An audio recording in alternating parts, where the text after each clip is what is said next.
Hear a part of a lecture about learning and bilingualism.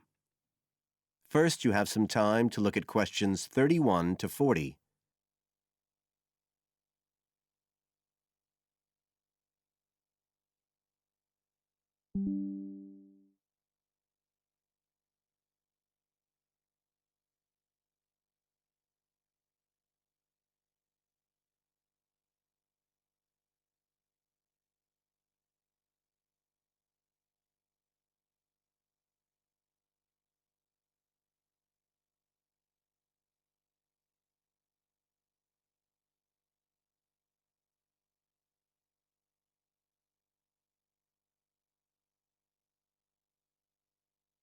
Now listen carefully and answer questions 31 to 40. When we look at theories of education and learning, we see a constant shifting of views as established theories are questioned and refined or even replaced, and we can see this very clearly in the way that attitudes towards bilingualism have changed. Let's start with a definition of bilingualism. And for our purposes today, we can say it's the ability to communicate with the same degree of proficiency in at least two languages. Now, in practical terms, this might seem like a good thing, something we'd all like to be able to do. However, early research done with children in the USA in fact suggested that being bilingual interfered in some way with learning and with the development of their mental processes. And so in those days, bilingualism was regarded as something to be avoided, and parents were encouraged to bring their children up as monolingual, just speaking one language. But this research, which took place in the early part of the 20th century, is now regarded as unsound for various reasons, mainly because it didn't take into account other factors such as the children's social and economic backgrounds. Now, in our last lecture, we were looking at some of the research that's been done into the way children learn, into their cognitive development, and in fact we believe now that the relationship between bilingualism and cognitive development is actually a positive one. It turns out that cognitive skills such as problem solving, which don't seem at first glance to have anything to do with how many languages you speak, are better among bilingual children than monolingual ones. And quite recently, there's been some very interesting work done by Ellen Bialystok at York University in Canada.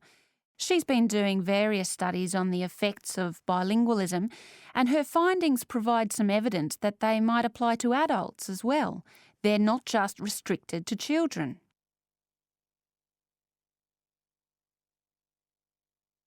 So how do you go about investigating something like this? Well, Dr. Bialystok used groups of monolingual and bilingual subjects aged from 30 right up to 88. For one experiment, she used a computer program which displayed either a red or a blue square on the screen. The coloured square could come up on either the left-hand or the right-hand side of the screen. If the square was blue, the subject had to press the left Shift key on the keyboard, and if the square was red, they had to press the right Shift key. So they didn't have to react at all to the actual position of the square on the screen, just to the colour they saw. And she measured the subjects' reaction times by recording how long it took them to press the Shift key and how often they got it right. What she was particularly interested in was whether it took the subject longer to react when a square lit up on one side of the screen, say the left, and the subject had to press the Shift key on the right-hand side. She'd expected that it would take more processing time than if a square lit up on the left and the candidates had to press a left key. This was because of a phenomenon known as the Simon effect, where basically the brain gets a bit confused because of conflicting demands being made on it. In this case, seeing something on the right and having to react on the left. And this causes a person's reaction times to slow down. The results of the experiment showed that the bilingual subjects responded more quickly than the monolingual ones.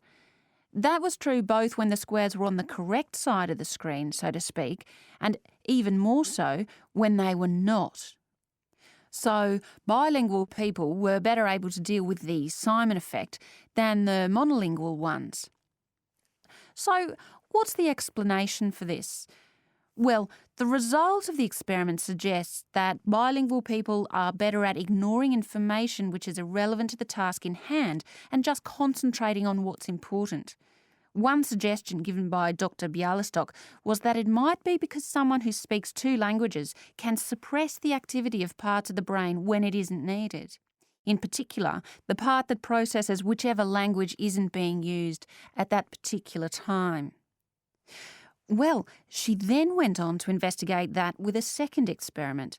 But again, the bilingual group performed better. And what was particularly interesting, and this is, I think, why the experiments have received so much publicity, is that in all cases, the performance gap between monolinguals and bilinguals actually increased with age, which suggests that bilingualism protects the mind against decline.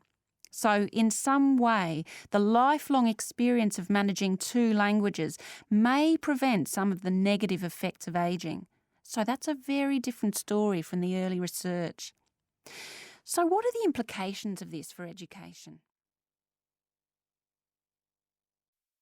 That is the end of Part 4. You now have 1 minute to check your answers to Part 4.